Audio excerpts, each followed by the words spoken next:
कहा था कि कोई भी ट्राइंगल वो खुद के ही कॉन्ग्रुएंट तो होगा ही होगा, कोई भी ट्राइंगल खुद के ही कॉन्ग्रुएंट होगा। तो हमेशा जब अपना रिलेशन अपने ही साथ निकाला जाता है तो उसको बोलते हैं रिफ्लेक्सिव रिलेशन। जब ये कहा जाता है कि मैं तो तेरा दोस्त हूँ, तू मेरा दोस्त है या नहीं, ठीक है, तो वो क्या होता है सिमेट्रिक रिलेशन, कि ए तो बी का दोस्त है तो ए तो बी को दोस्त मानता है लेकिन बी ए को पूछता ही नहीं है, तो हम ये कहेंगे ये कोई सिमेट्रिक रिलेशन नहीं हुआ। मैं तुम्हारा दोस्त हूँ तो भाई तुम्हें भी दोस्ती निभानी पड़ेगी, ठीक। अच्छा, ए बी का दोस्त है और बी सी का दोस्त है, तो क्या ज़रूरी है कि ए सी का भी दोस्त हो? मैं तुम्हारा दोस्त हूँ और तुम किसी और के दोस्त हो, तो ये ज़रूरी थोड़ी है कि मैं उसका भी दोस्त बन जाऊँ, ऐसा तो नहीं हो सकता। लेकिन हम रिलेशंस में ये कहते हैं कि अगर ए का बी के साथ रिलेशन है और बी का सी के साथ रिलेशन है, तो ए का सी के साथ रिलेशन अगर हो जाएगा तो उस रिलेशन को हम ट्रांजिटिव रिलेशन बोलेंगे। तो जब हमने रिलेशंस की बात करी तो रिलेशंस यहाँ पर कैसे भी हो सकते हैं, कॉन्ग्रुएंट ट्रायंगल्स के हो सकते हैं, अभी पैरेलल लाइंस का भी बता देंगे, परपेंडिकुलर लाइंस का लास्ट टाइम हमने करा था, और कोई मैथमेटिकल रिलेशन भी हो सकता है। तो कॉन्ग्रुएंसी में सबसे पहली चीज़ हम ये देखेंगे खुद का खुद के साथ रिलेशन, मतलब ट्राइंगल T1 वो ट्राइंगल T1 के कॉन्ग्रुएंट होगा ही होगा, होगा ही होगा, तो क्या है रिफ्लेक्सिव है, ठीक है। ट्राइंगल 1 ट्राइंगल 2 के कॉन्ग्रुएंट है तो ट्राइंगल 2 भी ट्राइंगल 1 के कॉन्ग्रुएंट होगा, है ना, वो सिमेट्रिक भी है। और इसी तरीके से ट्राइंगल 1 अगर ट्राइंगल 2 के कॉन्ग्रुएंट है और साथ में ट्राइंगल 2 ट्राइंगल 3 के कॉन्ग्रुएंट है तो ट्राइंगल 1 ट्राइंगल 3 के कॉन्ग्रुएंट होगा, ठीक है। तो इस वजह से हम ये कहेंगे कि ये तीनों ही, ये रिफ्लेक्सिव भी है, सिमेट्रिक भी है और साथ में ट्रांजिटिव भी है। और कोई रिलेशन अगर रिफ्लेक्सिव, सिमेट्रिक, ट्रांजिटिव तीनों होता है तो उसको हम बोल देते हैं इक्विवेलेंस रिलेशन। अगर वो तीनों कंडीशंस को सेटिस्फाई करता है तो उसको हम बोल देते हैं इक्विवेलेंस रिलेशन। अच्छा, अब ऐसा ही एक एग्जांपल और देखा था, ठीक है। करने का तरीका आगे के क्वेश्चंस में देखेंगे। मैंने 2 या 3 एग्जांपल्स कराए थे लास्ट क्लास में। दूसरा एग्जांपल हमने ये देखा था कि सेट दे रखा है set of all lines in a plane, एक प्लेन में बहुत सारी लाइंस हैं, तो ये कहा गया कि L1 is perpendicular to L2। तो यहाँ पर ये प्रूव करना था कि ये जो परपेंडिकुलर लाइंस वाला जो रिलेशन है ये सिर्फ सिमेट्रिक होगा, ना तो ये रिफ्लेक्सिव होगा और ना ही ये ट्रांजिटिव होगा। कैसे? कोई लाइन, हम ये कहेंगे कि कोई भी लाइन खुद के पैरेलल हो सकती है लेकिन कोई भी लाइन खुद पर परपेंडिकुलर नहीं होगी, ठीक है। तो हमने ये देखा था यहाँ पर कि L1 is not perpendicular to L1, तो नॉट रिफ्लेक्सिव, शॉर्ट में लिखा नॉट रिफ्लेक्सिव, रिफ्लेक्सिव नहीं है। L1 अगर L2 के परपेंडिकुलर है देन सीधी सी बात है कि L2 भी L1 के परपेंडिकुलर होगा, तो ये सिमेट्रिक था, ये सिमेट्रिक था। और फिर अगर ये बोला जाए कि L1 L2 पर परपेंडिकुलर है एंड L2 L3 के परपेंडिकुलर है, तो L1 L3 परपेंडिकुलर नहीं होंगे, ये आपस में पैरेलल होंगे, तो फिर ये ट्रांजिटिव भी नहीं है। अगर L1 L2 के परपेंडिकुलर है और L2 L3 के परपेंडिकुलर है, ये लाइन L1 है, ये लाइन L2 है, L1 L2 के परपेंडिकुलर है और L2 जो है उसको आप ऐसे भी बना सकते हो L2 L3 के परपेंडिकुलर। तो अगर मैं L1 की बात करूं और L3 की बात करूं तो ये दोनों आपस में पैरेलल होंगे, यानी कि परपेंडिकुलर तो नहीं है ना, तो ट्रांजिटिव नहीं है। तो ये 2 एग्जांपल्स हमने देखे थे। मैं आगे बढ़ता हूँ, अब और हम एग्जांपल्स देखेंगे, उससे ये और क्लियर होता चला जाएगा। लास्ट टाइम क्योंकि हमने करा बहुत कम था तो लास्ट टाइम मैंने आपको कोई होमवर्क भी नहीं दिया था, आज होमवर्क दूंगा। एग्जाम्पल 1, 2 और 3 ये देखा था। एग्जाम्पल नंबर 4 से स्टार्ट करेंगे, page number 3 of NCERT, example number 4, ठीक है। अच्छा, मैंने लास्ट टाइम भी आपको बता दिया था, आज भी बता देता हूँ कि यहाँ पर 12th में आप CBSE के लिए ही पर्टिकुलर अगर आप तैयारी करना चाहते हैं तो CBSE के लिए अगर तैयारी करनी है तो आपको फॉलो करनी पड़ेगी NCERT के अलावा एक बुक आती है चैप्टर वाइज, तो वो चैप्टर वाइज आप कर लेना और मैं बता दूंगा, मेरे पास कल या परसों तक आ जाएगी। अभी 12th के पेपर खत्म हुए नहीं है तो बच्चे लेकर आएंगे, ये रखिए किसी को। एग्जाम्पल नंबर 4, एग्जाम्पल नंबर 4 में क्या है? कौस्ता आवाज़ आ रही है मेरी?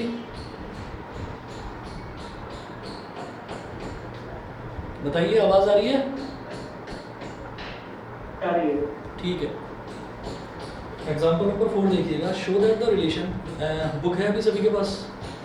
बुक नहीं है, क्वेश्चन नोट करिए। Show that the relation are in the set,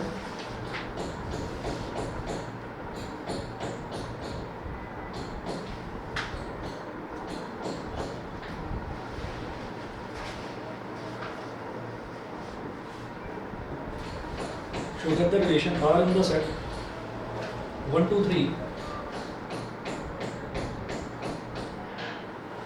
R in the set 1 2 3 given by R is equal to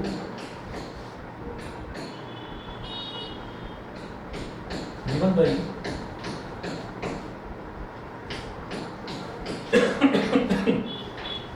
R is equal to 1 1 2 2 3 3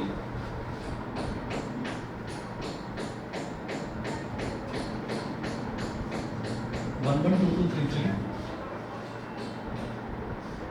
comma 1 2 2 3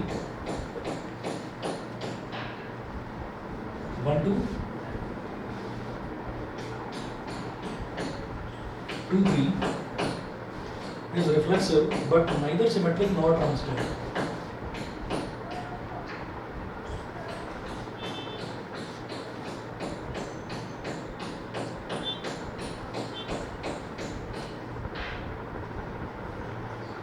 हाँ जी, नहीं समझ में आया? अभी बता। Neither symmetric not transitive.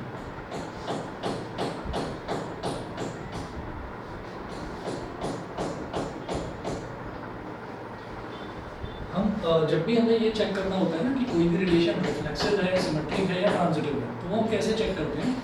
Reflexive में खुद का रिलेशन खुद ही के साथ देखा जाता है, ठीक है? तो हम ये कहेंगे कि अगर एक लाइन है L1 एक लाइन है, मान लीजिए ऐसे है, ये लाइन L1 है, तो क्या लाइन L1 खुद के ही L1 पे परपेंडिकुलर थोड़ी होगा? परपेंडिकुलर होने के लिए बीच में 90 डिग्री का एंगल बनना जरूरी है। तो L1 अगर इस डायरेक्शन में है तो दूसरी L1 जो है वो इस डायरेक्शन में नहीं हो सकती।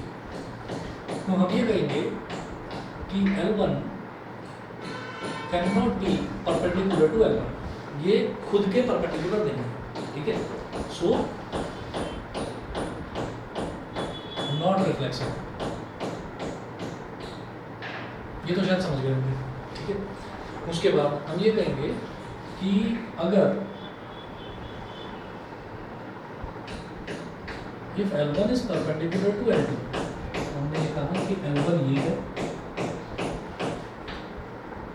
और L2 ये है, L1 और L2 आपस में परपेंडिकुलर है। तो अगर L1 L2 पर परपेंडिकुलर है तो बेटा L2 भी तो L1 पर परपेंडिकुलर होगा।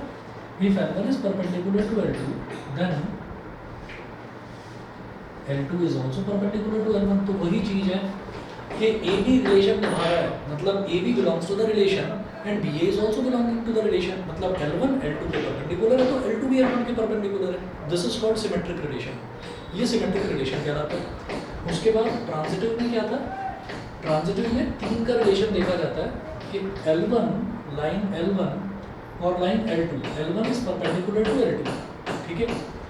एंड L2 लाइन को फिर मैं किसी और डायरेक्शन में नहीं बना सकता क्योंकि L2 लाइन मैंने यहाँ पे बना दी। तो L2 L3 के परपेंडिकुलर है, तो जब L1 L2 के परपेंडिकुलर है और L2 L3 के परपेंडिकुलर है, तो क्या L1 और L3 आपस में परपेंडिकुलर होगा? नहीं होगा। जब L1 और L3 आपस में परपेंडिकुलर नहीं है तो फिर ये ट्रांजिटिव नहीं होगा, तो ये ट्रांजिटिव नहीं होगा। तो A B का दोस्त है, B C का दोस्त है, तो A और C भी दोस्त हो जाएं तब वो ट्रांजिटिव रिलेशन होगा, नहीं तो नहीं। क्लियर? ठीक है, हम इस पर आ जाते हैं। तो हमारे को जब ऑर्डर्ड पेयर के तौर पर दे रखा होता है तब रिफ्लेक्सिविटी, सिमेट्री और ट्रांजिटिविटी कैसे चेक करी जाती है, यहाँ नोट कीजिएगा।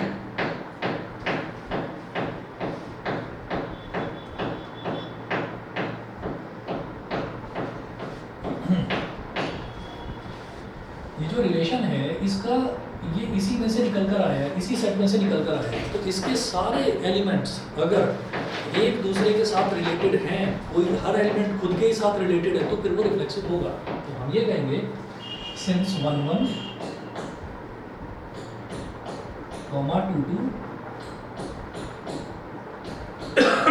Comma 3 3 belongs to R, so R is a reflexive relation।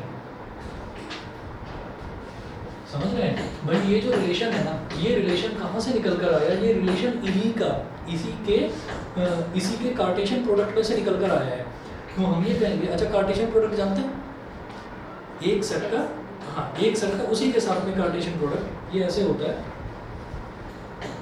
कि जैसे 1 2 3 है ना, 1 2 3 को 1 2 3 के साथ ही अगर क्रॉस कर दिया जाए,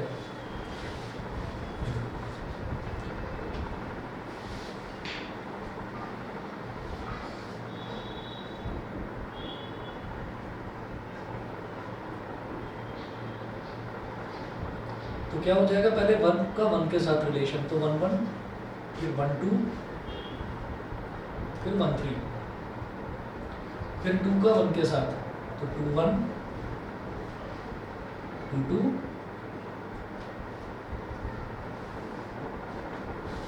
2 3, फिर 3 का 1 के साथ, फिर 3 का 2 के साथ, फिर 3 का 3 के साथ। तो ये कहलाता है कार्टेशियन प्रोडक्ट। तो रिलेशन जो है ना, वो कार्टेशियन प्रोडक्ट में से ही निकलता है। तो इसमें से कौन कौन से एलिमेंट उठाकर डाल दिए इन्होंने? 1 1 2 2 3 3 1 2 और 2 3। ठीक है, तो ये एक रिलेशन है। रिलेशन जो है वो कार्टेशियन प्रोडक्ट का ही क्या होता है? सबसेट होता है, कार्टेशियन प्रोडक्ट में से ही निकल कर आता है। तो अब जो मेरे पास ये रिलेशन है, मैं ये देखूंगा क्या इसमें 1 1 2 2 और 3 3 है, क्या इसके सारे एलिमेंट्स खुद के साथ रिलेट करते हैं? तो हम ये कहेंगे yes, 1 is getting related with himself, 2 भी 2 के साथ रिलेट कर रहा है, 3 भी 3 के साथ रिलेट कर रहा है, तो ये रिफ्लेक्सिव है। अब आ जाओ सिमेट्रिक पर। तो सिमेट्रिक चेक करने के लिए आप हेडिंग डालेंगे सिमेट्रिक, और ढूंढते चले जाओ। 1 1 1 1 का उल्टा तो 1 1 ही होता है, कोई जरूरत नहीं चेक करने की। 2 2 का उल्टा तो 2 2 ही होता है, वो भी है। 3 3 का उल्टा 3 3 होता है, वो भी है। 1 2 का उल्टा क्या होता है? 2 1 1 2 तो है, लेकिन 2 1 नहीं है, तो सिमेट्रिक नहीं है, सिमेट्रिक नहीं है। तो हम यहाँ पर क्या लिखेंगे? Since 1 2 belongs to R but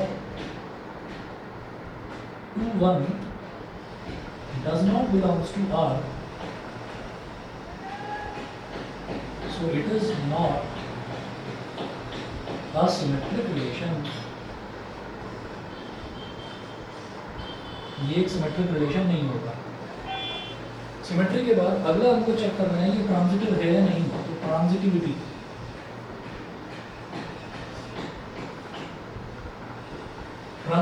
तो ट्रांजिटिविटी में हम चेक करेंगे एक एक करके, जितने एलिमेंट दे रखे हैं सबको चेक करना है। तो देखेंगे 1 1, अच्छा तो 1 1 तो यहाँ पर है, ये मैं रफ में लिख रहा हूँ, अब क्वेश्चन को देखकर आपको ये समझ जाना है कि हमारी अप्रोच क्या रहनी चाहिए। हमारी पॉजिटिव अप्रोच रहेगी या नेगेटिव रहेगी? यहाँ पर नेगेटिव रहेगी हमारी अप्रोच। क्या उन्होंने बोला है कि show that the relation in the set given by this is reflexive but neither symmetric not transitive. इसका मतलब मैं नेगेटिव चीज़ ढूंढूंगा इसमें, मैं ये ढूंढूंगा कि ये ट्रांजिटिव नहीं होना चाहिए, और मुझे एक भी पेयर मिल जाएगा मैं वहीं रुक जाऊँगा, फिर सारा चेक नहीं करना मुझे। मैंने देखा 1 1 है, तो 1 1 तो है, अब मुझे अगला एलिमेंट कैसे ढूंढना है? जैसे हमको क्या करना होता था, A B B C, फिर मुझे ढूंढना होता था AC। AC है तो ट्रांजिटिव है, नहीं है तो वहीं रुक जाओ कि नहीं भाई ट्रांजिटिव नहीं होगा। तो जरा देखेंगे कि भाई 1 1 है, तो 1 1 मतलब दूसरा एलिमेंट क्या है? 1। अब मुझे ऐसा पेयर ढूंढना है जिसका पहला एलिमेंट 1 हो, तो पहला एलिमेंट 1 यहाँ पर आ रहा है, ठीक है। तो अब A B B C, तो AC क्या हो जाएगा? 1 2 1 2 और 1 2 यहाँ पर अवेलेबल है, 1 2 यहाँ पर अवेलेबल है। कोई एलिमेंट दोबारा नहीं मिलेगा आपको। जैसे मान लीजिए मेरे को सिमेट्री चेक करनी थी, तो 1 1 है ना, तो 1 1 का उल्टा भी 1 1 होता है, तो मुझे दोबारा से 1 1 नहीं चाहिए, मैं इसी 1 1 को कहूँगा कि हाँ ये तो अवेलेबल है, ये तो खुद ही अवेलेबल है, तो चलेगा सिमेट्री के लिए। ट्रांजिटिविटी पर फिर आता हूँ मैं कि 1 1 1 1 मतलब दूसरा एलिमेंट 1, तो अब वो वाला पेयर ढूंढे जिसका पहला एलिमेंट 1 हो, तो इसका पहला एलिमेंट 1 हो गया, तो अब पहले और तीसरे का रिलेशन देखो क्या है, 1 2, इस पूरे सेट में 1 2 है, हाँ जी है 1 2 है, ठीक है, तो 1 1 का काम खत्म हुआ। अब उसके बाद अगला आ जाओ 2 2, तो 2 2 का मतलब क्या है कि दूसरा एलिमेंट 2 अब ढूंढो जिसका पहला एलिमेंट 2 हो, तो पहला एलिमेंट 2 यहाँ पर मिल गया, तो अब पहला और तीसरा मैच कर दो, तो 2 और 3, तो 2 3 ढूंढो है, हाँ जी है, ठीक है, तो इसका काम भी खत्म हो गया।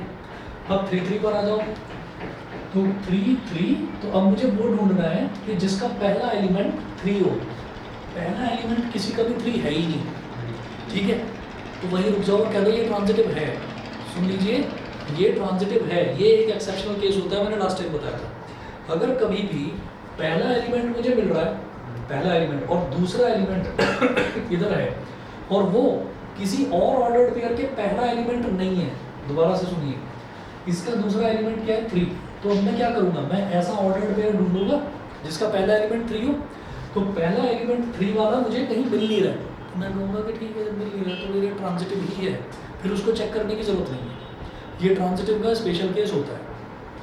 अब जरा ये देखो, पहला एलिमेंट 1, दूसरा एलिमेंट 2, अब मुझे वो ढूंढना है जिसका पहला एलिमेंट 2 हो, तो पहला एलिमेंट 2 मिल रहा है यहाँ पर, तो 1 3 मिलना चाहिए, लेकिन 1 3 नहीं है इसमें, 1 3 नहीं है, तो ये ट्रांजिटिव नहीं है, समझ गए, कहानी क्लियर है, हाँ ठीक है। तो हम क्या करेंगे मैं सारा चेक इस वजह से करवा रहा था आपको, मैं सीधा सीधा ये भी बता सकता था, मैं सारा चेक इस वजह से करवा रहा था क्योंकि आगे कुछ क्वेश्चन ऐसे आएंगे जो घुमाएंगे, है ना, तो आपको ये प्रैक्टिस डेवलप करनी है कि मुझे एक एक एलिमेंट चेक करना है, एक एक पेयर चेक करना है, तो कभी गलती होगी ही नहीं।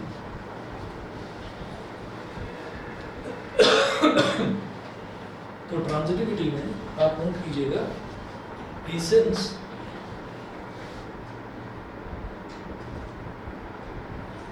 One 2 belongs to R, comma 2 3 belongs to R, but 1 3 does not belongs to R, so it is not a transitive relation। यही हमको प्रूव करना था, ये रिफ्लेक्सिव तो है लेकिन सिमेट्रिक भी नहीं है, ट्रांजिटिव भी नहीं है। एग्जाम्पल नंबर 5 पर आ जाइए, ये सभी को क्लियर था ना? 3,3 जैसे ये है ना 3,3, अब देखो इसको भी हम किस तरीके से देखेंगे, आपको लगेगा कि ये अलग तरीके की चीज़ बता रहा हूँ, ठीक है, लेकिन समझिए हमें क्या करना है कि जैसे प्रोबेबिलिटी होती थी ना, तो प्रोबेबिलिटी में ये कह देते थे कि मैंने एक कार्ड निकाला, तो दो तरीके के क्वेश्चंस होते हैं कि मैंने एक कार्ड निकाला और कार्ड निकालने के बाद अब मैं दूसरा कार्ड निकाल रहा हूँ, और दूसरा कार्ड जब मैं निकाल रहा हूँ तो मेरे पास अवेलेबल ऑप्शंस कितने बचे 51। शुरुआत में मेरे पास 52 कार्ड्स थे, अब जब मैंने एक कार्ड निकाल लिया तो अवेलेबल ऑप्शन मेरे पास बचे 51 कार्ड्स बचे। लेकिन एक दूसरा तरीका भी होता है, दो तरीके की प्रोबेबिलिटी आप 12th क्लास में पढ़ेंगे, एक होती है विदाउट रिप्लेसमेंट और एक होती है विद रिप्लेसमेंट। विदाउट रिप्लेसमेंट में ये है कि पहला कार्ड निकाला तो 52 ऑप्शंस थे, दूसरा कार्ड निकाला तो 51 कार्ड्स बचे थे, तीसरा निकाला तो 50 बचे थे। विद रिप्लेसमेंट का मतलब है एक कार्ड निकाला, देखा, वापस रख दिया, फिर रीशफलिंग कर दी, फिर एक कार्ड निकाला, देखा, वापस रख दिया, this is called with replacement. ये ऐसा ही चीज़ है, ये ऐसी चीज़ है। मैंने 3 को चेक करा, मैंने करा 3 को चेक, अब मैं ऐसा सेट ढूंढूंगा, ऐसा ऑर्डर्ड पेयर ढूंढूंगा जिसका पहला एलिमेंट 3 हो, ठीक है। तो मैं कैसे करूंगा, मैंने 3 को चेक करा, निकाला, देखा, वापस रख दिया, अब फिर पूरे में चेक करूंगा, फिर से पूरे में चेक करूंगा। तो पूरे में जब मैं चेक करूंगा तो मैं कहूँगा अरे वाह, ठीक है, पहला एलिमेंट 3, तो ये मुझे 3 मिल गया, समझ गए भाई। मुझे क्या देखना है, मैंने देखा कि 3 है, तो इस पहले एलिमेंट को तो भूल जाइए, इसका दूसरा एलिमेंट देखो, तो दूसरा एलिमेंट 3 है।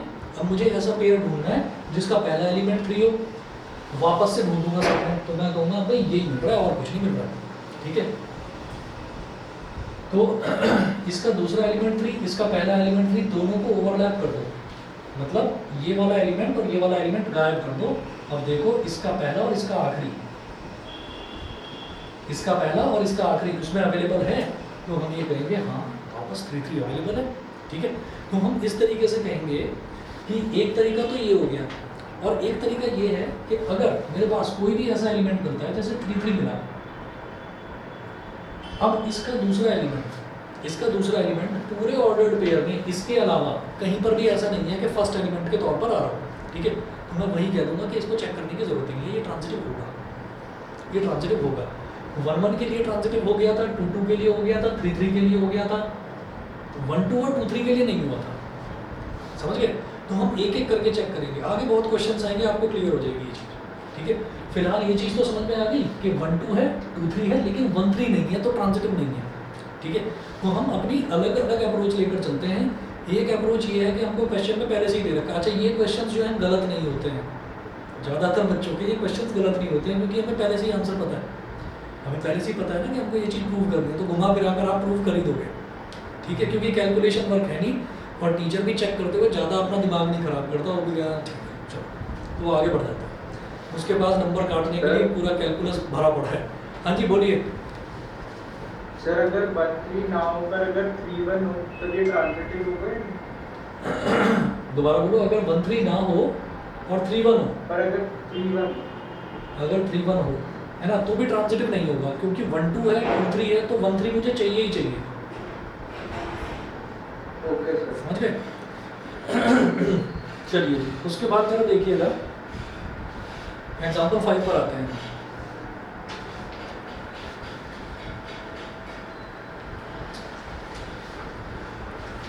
एग्जाम्पल नंबर 5 में है, show that the relation are in the set Z of integers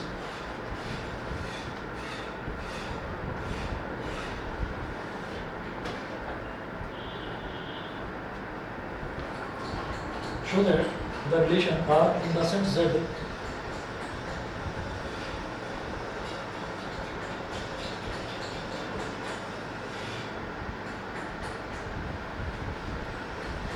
of integers given by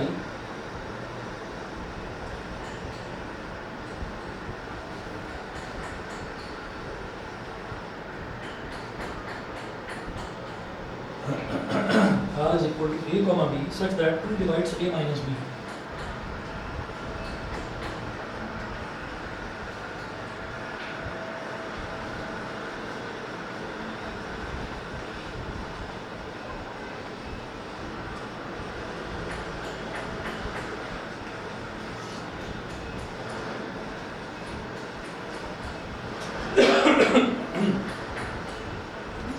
Is an equivalence relation.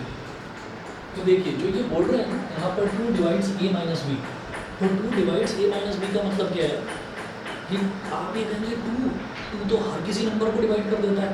ठीक है, अगर मान लीजिए 3 है, 3/2 है तो भी 1.5 आ जाएगा, 5/2 है तो भी 2.5 आ जाएगा। तो आप क्या कहेंगे कि जरा दिमाग खोल कर ये समझिए कि रिलेशन क्या है, relation are in the set Z of integers, यानी कि 2 से पूरा डिवाइड होना चाहिए, यानी कि डिवाइड होने के बाद इंटीजर आना चाहिए।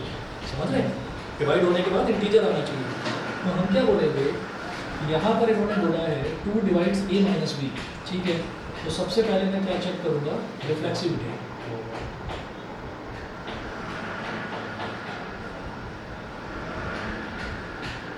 रिफ्लेक्सिविटी, तो रिफ्लेक्सिविटी में खुद का रिलेशन खुद ही के साथ देखा जाता है।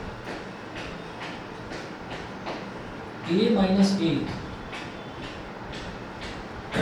is equal to 0, ब्रैकेट में लिख देना,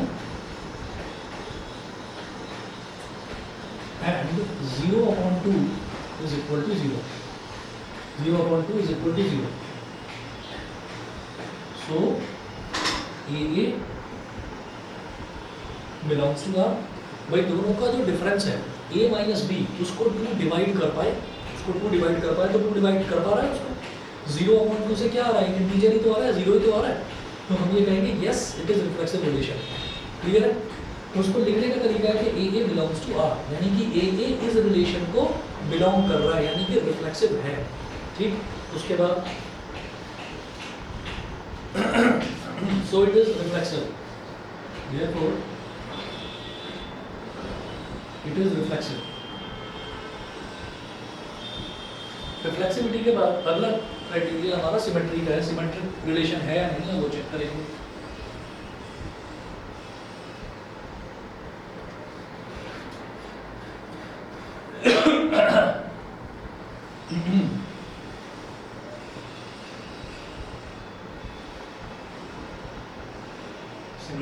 सिमेट्री में क्या करेंगे? रिफ्लेक्सिव का एक बार और डिस्कस कीजिए.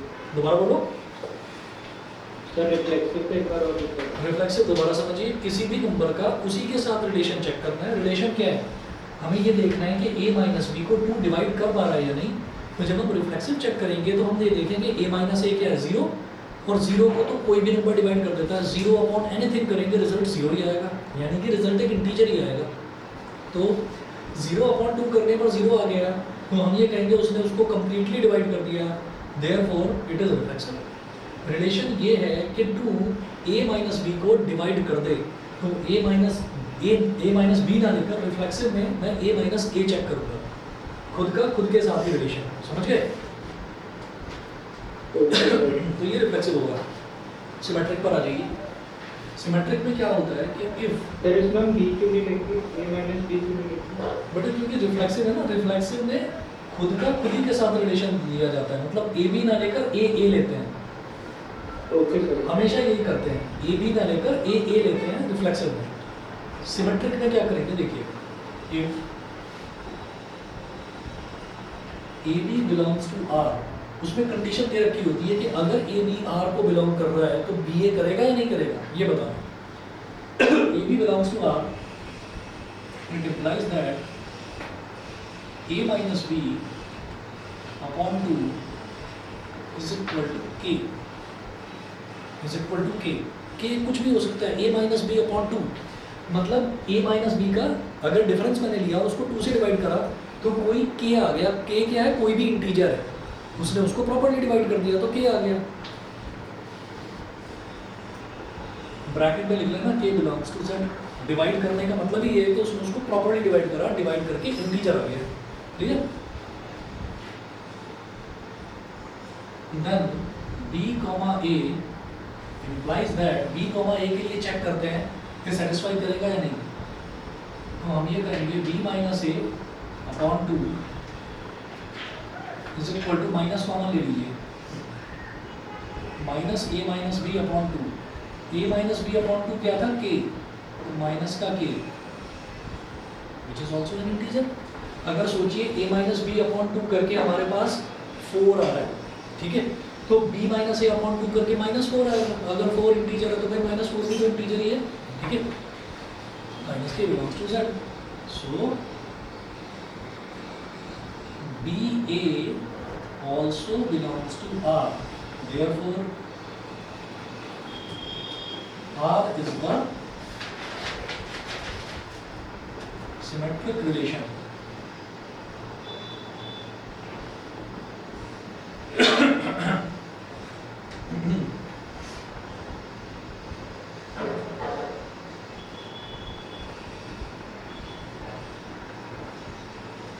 रिलेशंस एंड फंक्शंस में ये मत सोच लेना जैसे कि रिलेशन वाला है ना, इसमें ये मत सोच लेना रिफ्लेक्सिव, सिमेट्रिक, ट्रांजिटिव. जरा सी इनकी डेफिनेशन है, आ गई है मेरे को.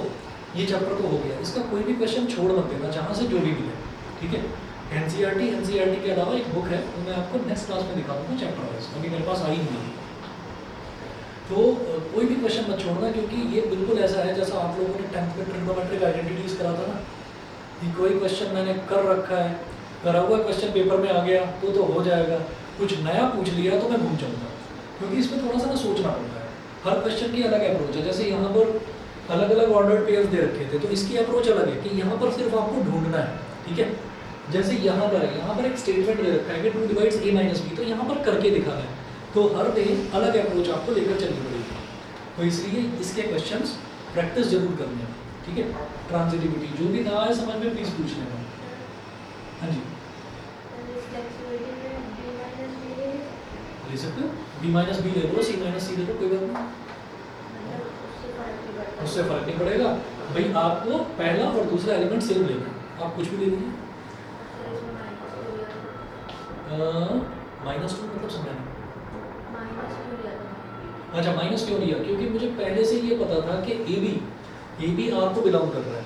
हमें हमेशा सिमेट्रिक रिलेशन में एक चीज़ दे रखी होती है कि अगर ए बी आर को बिलोंग कर रहा है, यानी कि रिलेशन को बिलोंग कर रहा है ए बी, तो इसका मतलब ए बी तो सेटिस्फाई कर रहा है ना, बी ए सेटिस्फाई करेगा या नहीं, तो वो चेक करना होता है। तो अगर ए बी आर को बिलोंग कर रहा है, यानी कि आर को कब बिलोंग करेगा कि ए माइनस बी वो 2 से प्रॉपर्ली डिवाइड हो जाएगा।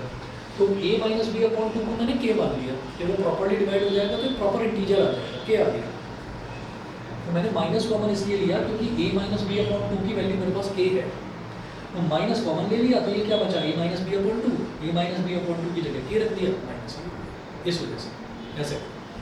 अब ट्रांजिटिविटी में आप देखिएगा, ट्रांजिटिविटी में 2 कंडीशन दे रखी होती है पहले से कि वो ट्रू है, तीसरी को चेक करना होता है। तो ट्रांजिटिविटी में क्या होगा, if a b belongs to are,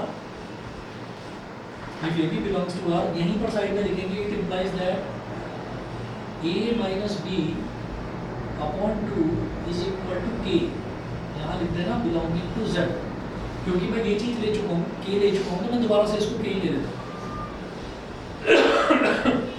and b comma c belongs to r, b comma c relation r को बिलोंग करेगा। इसका मतलब क्या है कि b माइनस सी अपॉन 2, ये भी किसी इंटीजर के इक्वल होगा, उस इंटीजर को बोल दो l, यहाँ लिख दो बिलोंग्स टू z। तो सिमेट्री में सिर्फ एक कंडीशन दे रखी होती थी कि ए बी आर को बिलोंग कर रहा है, बी ए के लिए चेक कर दो। ट्रांजिटिविटी में 2 कंडीशन दे रखी होती हैं कि ए बी आर को बिलोंग कर रहा है, तो ये बन गया, बी सी आर को बिलोंग कर रहा है, तो ये बन गया। अब चेक करो ए सी बिलोंग करता है या नहीं करता है, तो क्या करो, ये जो है ना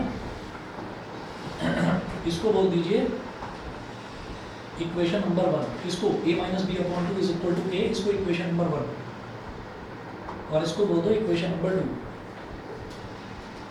और फिर क्या करिए,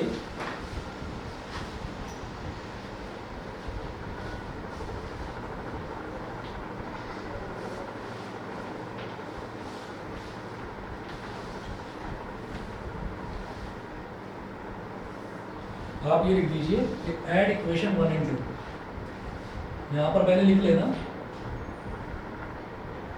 check for A comma C, check for A comma C मतलब मैं ए कॉमा सी के लिए चेक कर रहा हूँ। तो चेक करने के अलग अलग तरीके हो सकते हैं। एक तरीका ये है कि इक्वेशन 1 और 2 को ऐड कर दीजिए,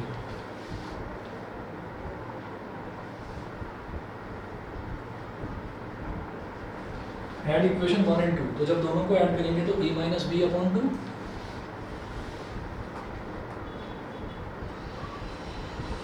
plus b minus c upon 2 is equal to k plus l. जब दो इक्वेशन को ऐड करते हैं तो LHS में LHS और RHS में RHS ऐड हो जाता है। दोनों का डिनोमिनेटर सेम है तो एलसीएम लेने की कोई ज़रूरत ही नहीं है, सीधा सीधा ऐड करो a minus b plus b minus c upon 2 is equal to k plus l. Plus b minus b cut गया तो a minus c upon 2 is equal to k plus l. k भी एक integer है, l भी एक integer है, अगर दो इंटीजर्स को ऐड कर देते हैं तो रिजल्ट जो आता है वो भी एक इंटीजर ही आता है। तो k plus l belongs to z। मुझे AC के लिए अगर चेक करना था तो मैं यही तो देखूंगा कि a माइनस सी 2 से डिवाइड होता है या नहीं। तो हम तो देख रहे हैं कि हाँ a माइनस सी 2 से प्रॉपरली डिवाइड हो रहा है और एक इंटीजर आ रहा है, तो यहीं पर हम ये कह देंगे it implies that AC belongs to R, so it is a transitive relation, so it is a transitive relation। ये transitive relation है, तो एक रिलेशन जो कि रिफ्लेक्सिव भी है, जो कि सिमेट्रिक भी है, जो कि ट्रांजिटिव भी है, तो उसको क्या कहते हैं, इक्विवेलेंस रिलेशन। ठीक है ना, ट्रांजिटिव समझ में आ गया, ठीक है। therefore it is an equivalence relation।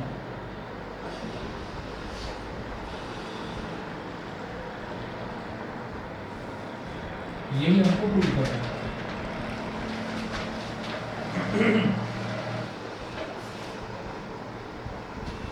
Example 6। हाँ जी बोलिए सर। ए और सी से चेक करने के लिए हमने ऐड क्यों किया है? ए और सी पर चेक करने के लिए ऐड इस वजह से करा क्योंकि मुझे ये दिखाई दे रहा था कि अगर मैं दोनों को ऐड कर दूंगा तो माइनस बी और प्लस बी कट जाएगा और प्लस का ए और माइनस का सी मेरे को मिल जाएगा। ठीक है, ये आगे वही वाली चीज़ है कि मुझे कैसे समझ में आया कि ऐड करके ही होगा, सब्ट्रैक्ट करके भी तो हो सकता था, सब्ट्रैक्ट करके नहीं होता।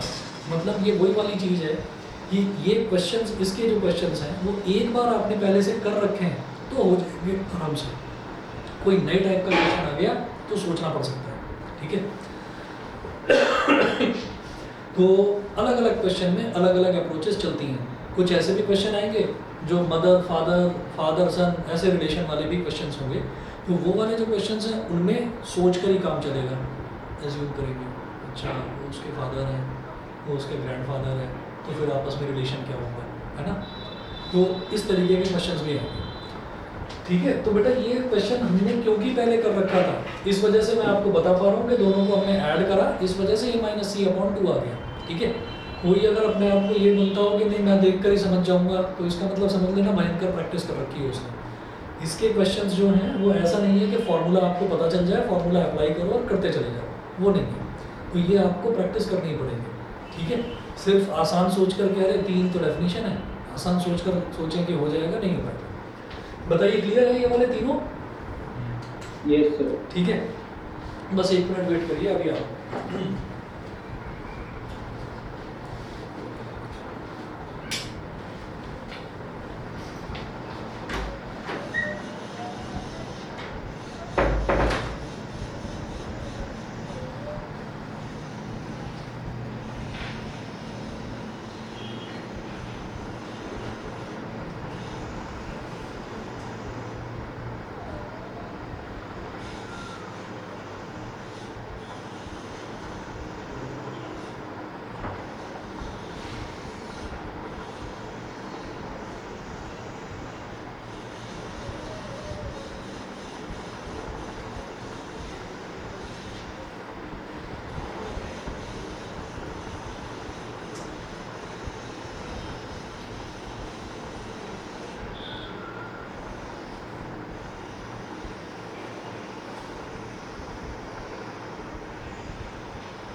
चलिए जी, अब इसमें अगला एग्जांपल देखेंगे, पेज नंबर 4 पर है। क्वेश्चन थोड़ा बड़ा है।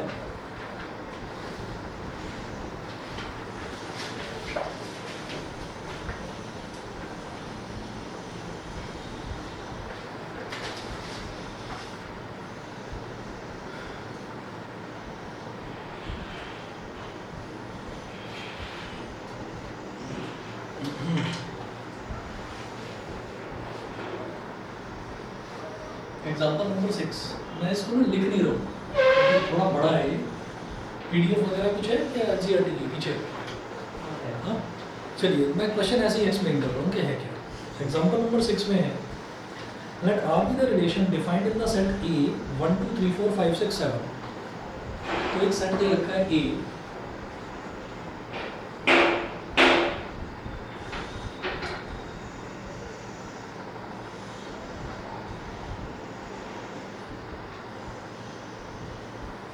One two three four five six seven, तो हमको एक सेट दे रखा है 1 2 3 4 5 6 7, ये सेट है और R एक रिलेशन है जो कि इसी सेट में डिफाइंड है, इसी सेट में से मतलब वो निकला है। अब रिलेशन क्या दे रखा है, R is equal to A comma B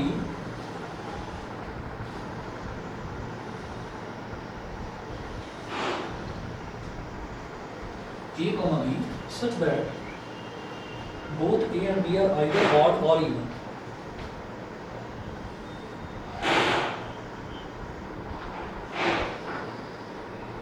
Both A and B are either odd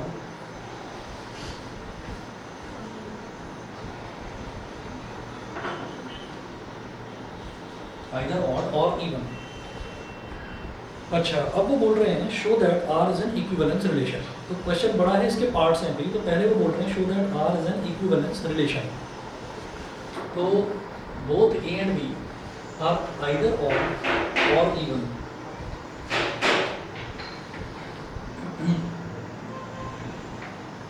तो अगर मैं रिफ्लेक्सिविटी के लिए चेक करूं,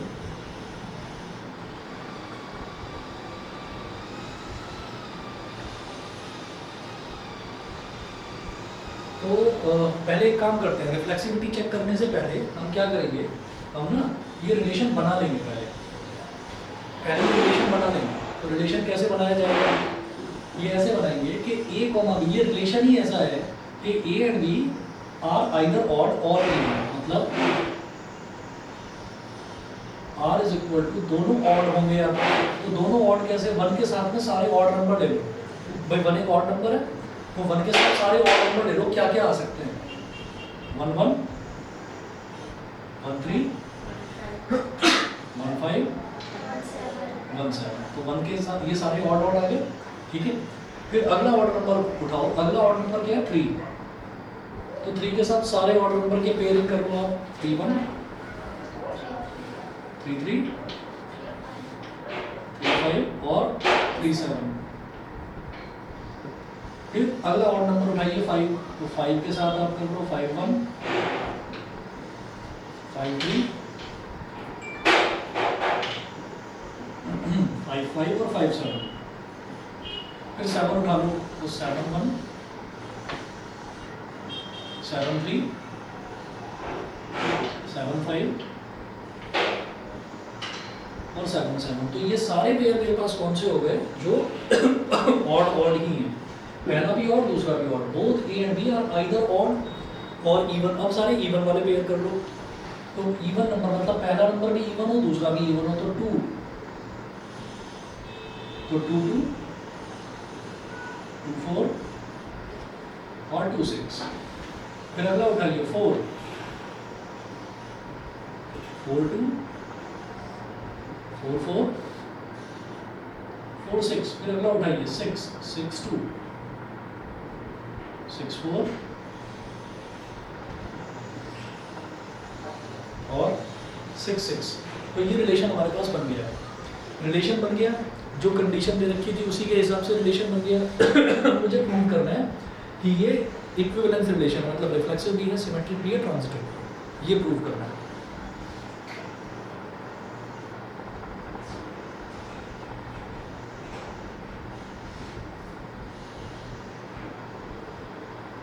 रिफ्लेक्सिविटी, इसमें आप ये कहेंगे कि since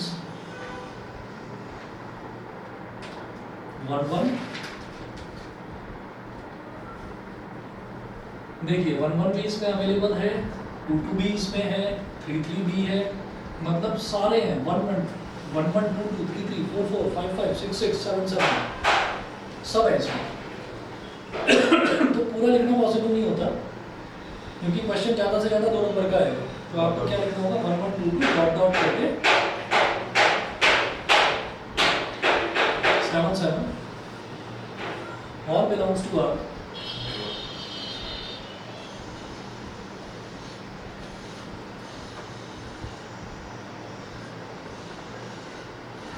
So it is a reflexive relation.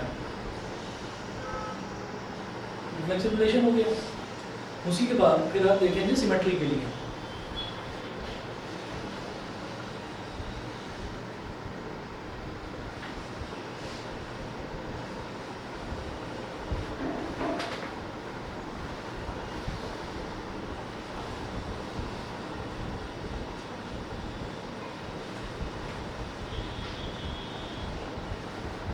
Symmetry के लिए, तो सिमेट्री के लिए आप ये देखिएगा कि यहाँ पर खुद को चेक करना है.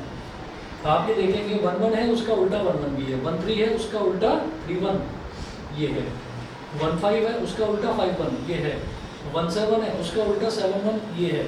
ठीक है, तो हम ये कहेंगे कि यहाँ पर आप इतना सारा लिख कर तो दिखा नहीं सकते. ठीक है, जब कभी हमें नेगेटिव अप्रोच लेकर चलना होता है, नेगेटिव अप्रोच का मतलब ये है कि जब हमें ये प्रूव करना होता है कि ये सिमेट्रिक नहीं है, तो मैं बस एक ऐसा पेयर उठा लेता हूँ कि 1 2 है 2 1 नहीं है. मैं वो यहाँ पर तो नहीं है, मैं उसकी बात कर रहा हूँ. जैसे यहाँ की बात करेंगे तो यहाँ पर तो 1 2 भी नहीं है और 2 1 भी नहीं है, क्योंकि 1 और 2 दोनों क्या हो गए, 1 और 2, एक ऑड और एक इवन. तो वो वाला पेयर बनाना ही नहीं है. Either both should be odd और बोथ शुड बी इवन, ये बनाना था हमको, बना लिया.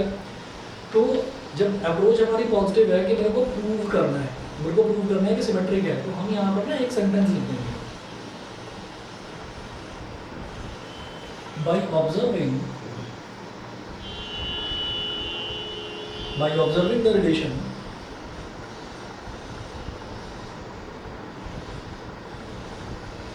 we see that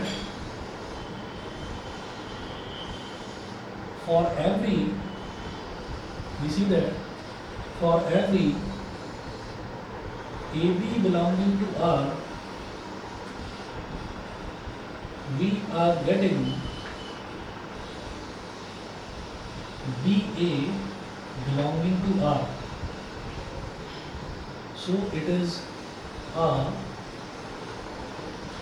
symmetric relation. It is a symmetric relation. तो ये पूरे कायदे से मैं आपको बता रहा हूँ कि आपको जो यहाँ पर करना है, स्टेप मार्किंग होगी और स्टेप के नंबर मिलेंगे, तो ये इतना लिख कर दिखा देना वहाँ पर. टीचर यहाँ पर ये नहीं कहेगा कि मुझे तो कोई और अप्रोच चाहिए इसकी. आपसे वो सिर्फ काम करवाना चाहते हैं. सब्जेक्टिव पेपर है सीबीएसई का, वो आपसे काम करवाना चाहते हैं. काम आपने करके दिखा दिया कि मैंने पूरा रिलेशन यहाँ डिफाइन कर दिया और उसके बाद आपने स्टेटमेंट लिखकर यहाँ पर बता दी. तो हर क्वेश्चन को करने का तरीका थोड़ा बहुत डिफर कर सकता है. ठीक है ना, तो ये सिमेट्री के लिए हो गया. अब ट्रांजिटिविटी पर आ जाओ.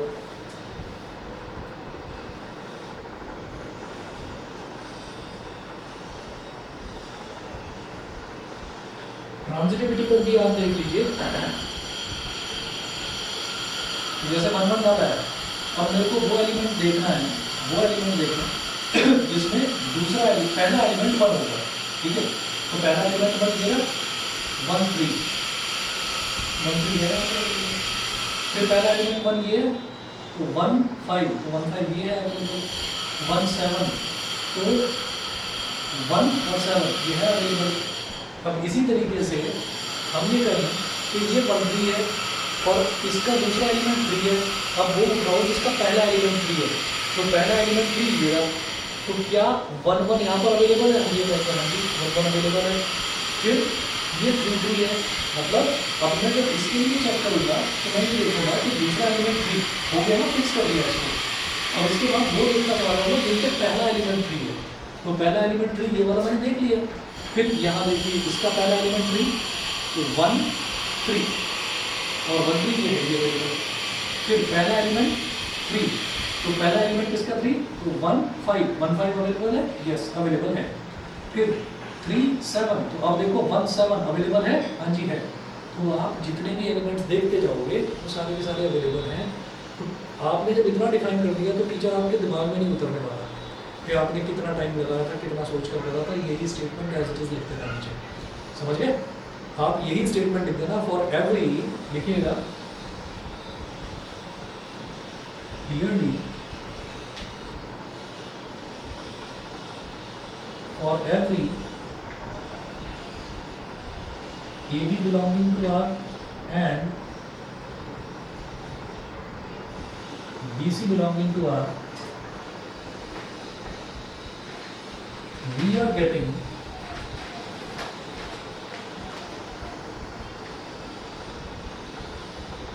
AC belonging to R. So it is a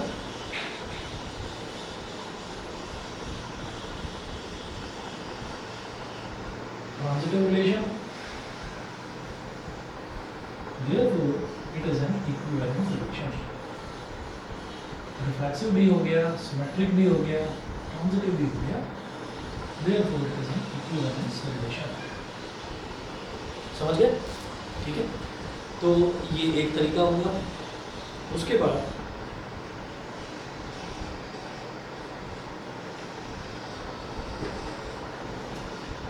बाद इस क्वेश्चन में एक चीज और लिखी हुई है.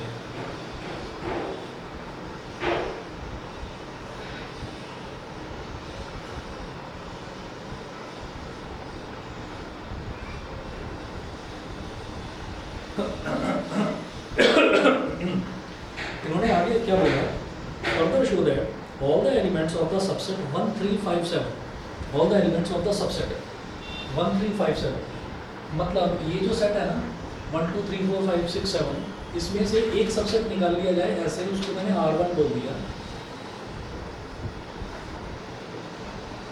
1 3 5 7 एक दूसरा सबसेट है, वो सबसेट दे रखा है. Show that all the elements of the subset 1 3 5 7 are related to each other and all the elements of the subset 2 4 6 are related to each other, but no element of the subset 1 3 5 7 is related to any element of the subset 2 4 6. ठीक है. तो हम ये कहेंगे, वो कह रहे हैं कि R1 जो है ये खुद के ही साथ रिलेट कर रहा है. ये R1 जो है ये खुद के ही साथ रिलेट कर रहा है. समझ रहे कि नहीं? मतलब क्या है? R1 क्रॉस R1 निकाल लो. आप R1 क्रॉस R1 निकाल लो. R1 क्रॉस R1 क्या होगा?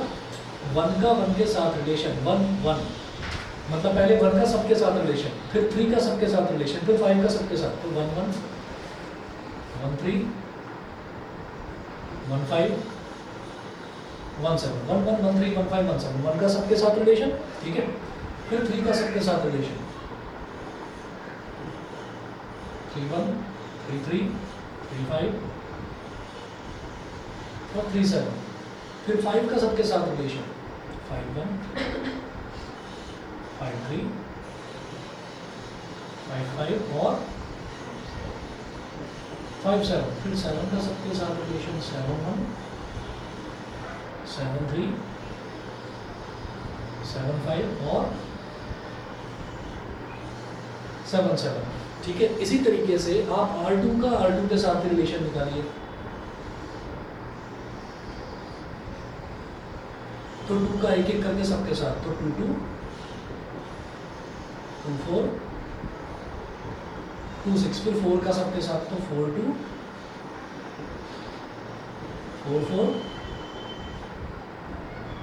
4 6. फिर 6 का सबके साथ, तो 6 2 6 4 और 6 6. ये हो गया. तो हम ये कहेंगे, फिर क्या करिए? R1 का R2 के साथ रिलेशन निकालिए. R1 क्रॉस R2, तो R1 क्रॉस R2. अब इसका करेंगे तो 1 का सबके साथ, तो 1 2 1 4 1 6.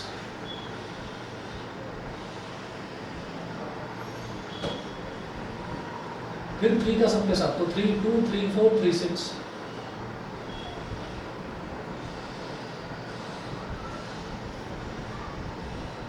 फिर 5 का सबके साथ, तो 5 2 5 4 5 6. फिर 7 का सबके साथ.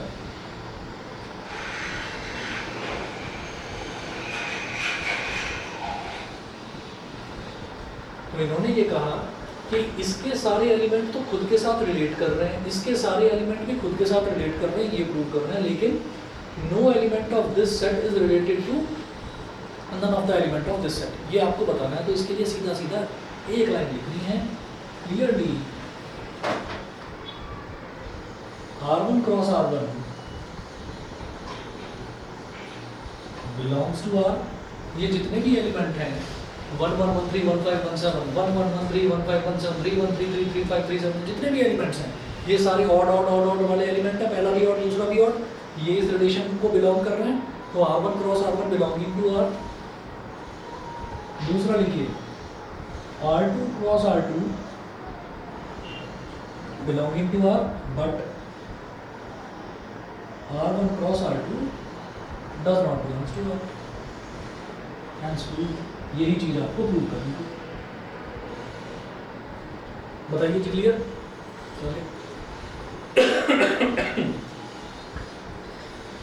ये है। इसके बाद जो है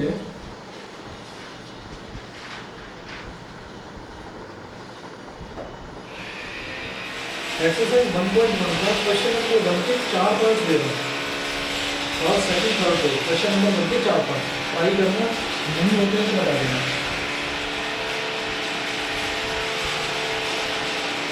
एक्सरसाइज 1.1 का क्वेश्चन नंबर 1 का फर्स्ट सेकंड थर्ड फोर्थ मैं चेक करूंगा। हर बच्चे की अप्रोच अलग अलग हो सकती है, हो सकता है आप लोगों की अप्रोच अलग अलग हो, ठीक है, वो कोई दिक्कत नहीं है। जो रिजल्ट को प्रूव करने के लिए बोल रहे हैं, जैसा पहला है सर, पहले में वो बोल रहे हैं कि सेट दे रखा है 1 2 3 4 कहाँ तक 14 तक, r x, y 3x minus y is equal to 0, वो 3x minus y is equal to 0 को सेटिस्फाई करेगा। तो हिंट देकर छोड़ो कुछ या करेंगे पहले ट्राई? करोगे? एक बार करना। और हो सकता है कि इसमें एक भी पार्ट ना हो, ठीक है, हो सकता है आप लोगों से एक भी पार्ट ना हो, और हो जाता है तो बहुत अच्छी बात है, ठीक है ना। नहीं होता है तो मैं करवाऊंगा। इसके क्वेश्चंस थोड़े से अलग अलग हैं, तो उसमें डिमोटिवेट होने की ज़रूरत नहीं है कि ये कैसा चैप्टर है, ठीक है। चलिए तो ठीक है, बाकी कल फिजिक्स की क्लास होगी, टाइम ये रहेगा सही।